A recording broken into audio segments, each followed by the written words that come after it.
शिवानी ने साड़ी पहनी। नानाजी, पापा और केशव ने धोती बांधी जिसे पाछी कहते हैं। उन्होंने सर पर एक पगड़ी पहनी जिसे मैसूर पैठा कहते हैं। अब देखते हैं वो मेले में और क्या क्या खाते हैं। हमने बिसेबेले, भात, जोलड़ रोटी, रागी वड़ा, उपमा, मसाला डोसा, मधुर वड़ा आदि का स्वाद चखा। उन्होंने बिसेबेले भात खाए, जोलड़ रोटी खाई, रागी वड़ा खाया, उपमा, मसाला डोसा, मधुर वड़ा, ये सब का स्वाद उन्होंने चखा। मैसूर की मशहूर मिठाई मैसूर पाक का स्वाद मैं अब तक नहीं भूल पाई हूँ। अब वो क्या कह रही है कि मैंने जो मैसूर पाक वहाँ पर खाया था उसका स्वाद बहुत अच्छा था। घर आकर नाना जी ने हमें बताया कि मैसूर में दशहरे के 10वें दिन हाथियों को सजाकर देवी की मूर्ति को विराजमान कर पारंपरिक विधि के अनुसार मैसूर महल से बन्नी मंडप तक की लंबी यात्रा निकाली जाती है। घर आकर नाना जी ने उन्होंने क्या बताया, दशहरे का जब 10वां दिन होता है ना, तो हाथियों को सजाकर उनके ऊपर देवी की मूर्ति को विराजमान मतलब रखकर पारंपरिक तरीके से मैसूर के महल से लेकर बन्नी के मंडप तक एक यात्रा निकाली जाती है, एक रैली निकाली जाती है। अगली सुबह हम मैसूर महल, जगनमोहन महल, चामुंडी पहाड़ी, चिड़ियाघर और रेल म्यूजियम भी देखने गए।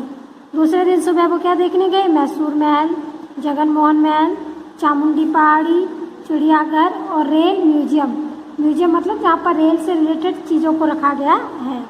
हमारा दिन बहुत अच्छा बीता। आगे के दिन कर्नाटक की राजधानी बेंगलुरु में बिताने का प्रोग्राम बना। अगले दिन वो कहाँ गए, कर्नाटक की राजधानी बेंगलोर में। फिर क्या था, पहुँच गए बेंगलुरु। यहाँ पर हम शिव मूर्ति, इस्कॉन मंदिर, टीपू पैलेस, विधान सौधा, कब्बन पार्क आदि दर्शनीय स्थलों पर घूमे और खरीदारी में भी पीछे नहीं रहे। अब उन्होंने क्या किया, वहाँ पर इस्कॉन मंदिर देखा, शिव मंदिर देखा, टीपू पैलेस देखा, विधान सौधा देखा, कच्चन पार्क देखा और भी दर्शनीय स्थलों पर घूमे। दर्शनीय स्थल में देखने लायक चीज़ें देखी उन्होंने और ख़रीदारी भी की, शॉपिंग भी की। अब यहाँ से हमारी सवारी पर्वतीय स्थानों के लिए रवाना हो गई। फिर वो लोग हिल स्टेशन घूमने गए। पहले हम रंगास्वामी मंदिर गए। पहले वो कहाँ गए, रंगास्वामी मंदिर गए। फिर वो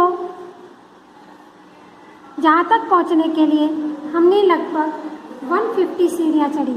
रंगास्वामी मंदिर जाने के लिए उन्हें कितनी सीढ़ियाँ चढ़नी पड़ी, 150 सीढ़ियाँ। इसके बाद वो चिड़ियाघर गए। यह स्थान प्रवासी पक्षियों के लिए मशहूर है। वो चिड़ियाघर गए जहाँ पर दूसरे देशों, प्रवासी मतलब दूसरे देशों से आने वाले पक्षी रहते हैं। केशव और मैंने रिवर राफ्टिंग का भी मजा लिया।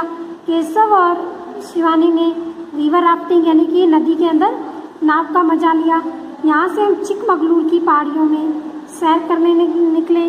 वहाँ से वो लोग कहाँ गए, चिकमगलूर की पहाड़ियों में घूमने निकले। यह जगह चाय और कॉफ़ी के बागानों के लिए जानी जाती है। वो जगह किसके लिए जानी जाती है, चाय और कॉफ़ी के बाग के लिए।